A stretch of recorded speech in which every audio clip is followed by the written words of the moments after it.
SSC JE में कितने marks चाहिए होंगे सर?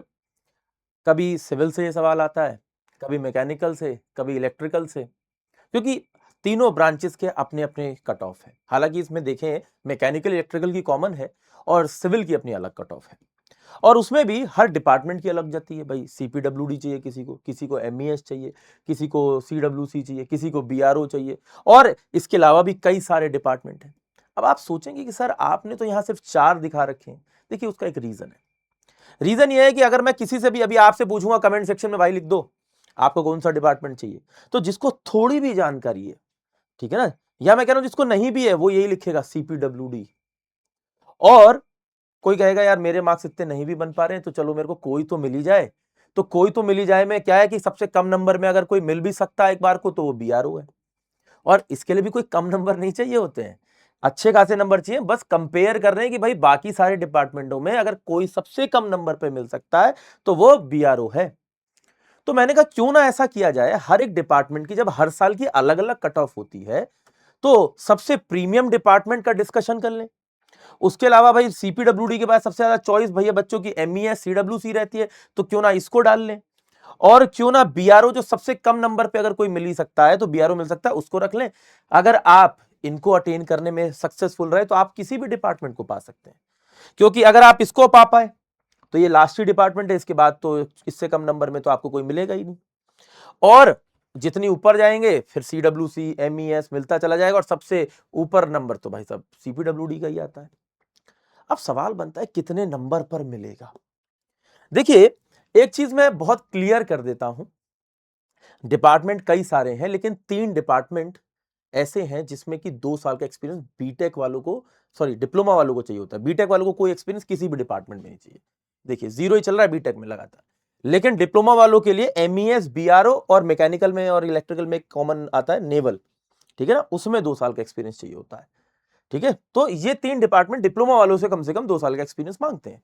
और बीआरओ के अंदर सिर्फ मेल जा सकते हैं, फीमेल्स नहीं जा सकती। बाकी हर डिपार्टमेंट में फीमेल इज ऑल्सो अलाउड, ठीक है ना, तो मेल फीमेल कोई भी जा सकता है, लड़का लड़की, ठीक है। अब आ जाते हैं नंबर पर, मेजर बात, क्योंकि थोड़ी इंफॉर्मेशन भी आपको होनी चाहिए। देखिए मैं आपको, मैंने 2019, 2016, 17, 18, 20, 21, 22, 23, 24, 25 का तो भी रिजल्ट ही नहीं आया, तो नंबर्स उसके ऑफिशियल है ही नहीं हमारे पास।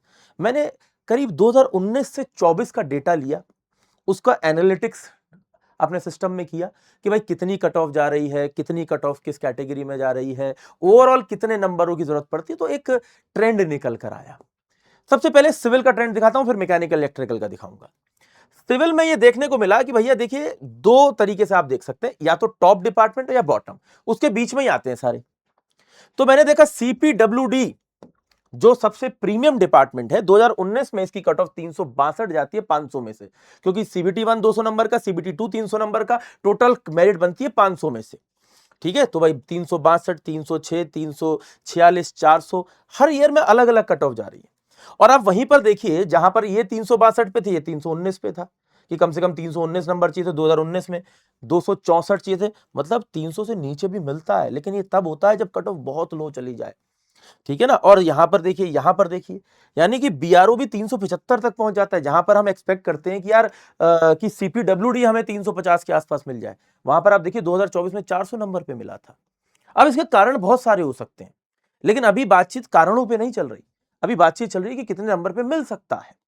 और वहीं पे आप मैकेनिकल इलेक्ट्रिकल में देखेंगे तो ये और भी बड़ा नंबर है, 334, 300, और यहां तो लगातार बढ़ ही रहा है। देखिए है, वैकेंसी नहीं आई थी एक साल में तो एनवी लिख दिया, नो वैकेंसी, 383 है, 416, 404, 433, 415। तो अब इससे क्या समझें कि क्या हमें मिल रहा है, क्या नहीं मिल रहा है। एक चीज मुझे समझ में आती है कि अगर मुझे सिविल में कभी भी कोई भी डिपार्टमेंट चाहिए था, तो ग्राफ मुझे ये बताता है कि ऑन एन एवरेज नंबर जो जा रहा है वो सिविल में 350 जा रहा है, कि 350 नंबर का लक्ष्य कम से कम होना चाहिए कि आप कोई भी डिपार्टमेंट पा पाए। अब उस साल कट ऑफ थोड़ी लो भी चली गई तब भी आपको मिल जाएगा, हाई भी चली गई तो बेसलाइन मिल जाएगा, लो चली गई तो प्रीमियम डिपार्टमेंट मिल जाएगा। और वहीं पर आप इलेक्ट्रिकल मैकेनिकल में देखें तो वही टारगेट 400 है, वही टारगेट कितना है, 400 है, कि आपने प्रीमियम डिपार्टमेंट पाना था, तो आपको भाई कट ऑफ लो चली गई मैकेनिकल इलेक्ट्रिकल में, तो भाई साहब प्रीमियम मिल जाएगा।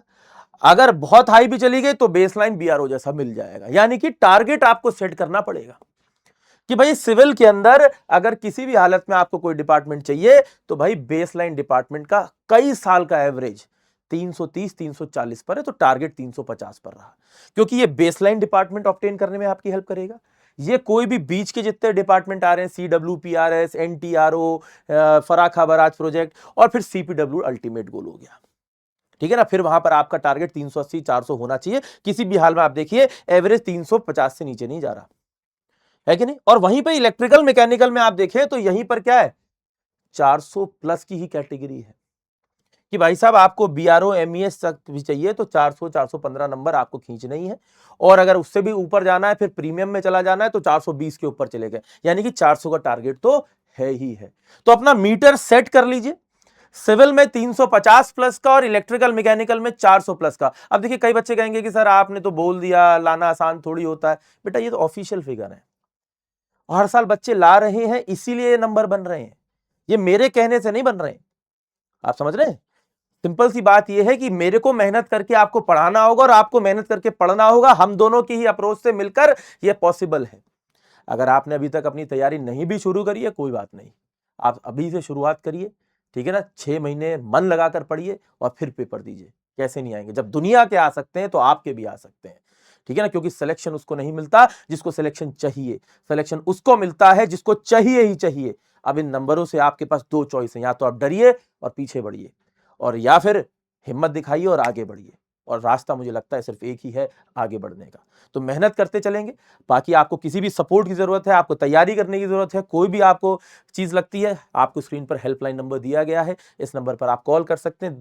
देश के किसी भी AEJ एग्जाम के लिए आप प्रिपेयर कर रहे हो, you have AEJ super coaching with text book. आप उसमें एनरोल करिए, पढ़ना शुरू करिए, पूरी जानकारी लीजिए पहले कि आपके हिसाब से चीजें यहाँ पे मिल रही हैं या नहीं मिल रही हैं, जो चीज आप करना चाह रहे हैं वो आप यहाँ पर टेक्स्ट बुक की मदद से कर पाएंगे या नहीं कर पाएंगे। बात करिए, नहीं समझ में आता है कहीं और से पढ़िए, क्योंकि पढ़ना इंपॉर्टेंट है। इट इज नॉट अबाउट कि आप सिर्फ टेक्स्ट बुक पे बैठ के पढ़ सकते हैं, कहीं भी पढ़ सकते हैं, ठीक है ना। अगर आपको लगता है कि टेक्स्ट बुक आपको पढ़ा सकता है, एक बार के लिए नंबर पे कॉल करिए, समझिए और एनरोल करिए, वरना अपनी जर्नी को किसी और के साथ आगे बढ़ाइए, क्योंकि it is about your success. यहां से नहीं कहीं और से, कहीं और से नहीं कहीं और से, लेकिन पूरा करना है, क्योंकि ये हमारे सपनों की बात है, ये हमारे फ्यूचर की बात है, और उसे हमें किसी भी हाल में पाना होगा, ठीक है ना, अपनी मेहनत से, अपनी लगन से। जय हिंद, जय भारत, थैंक यू।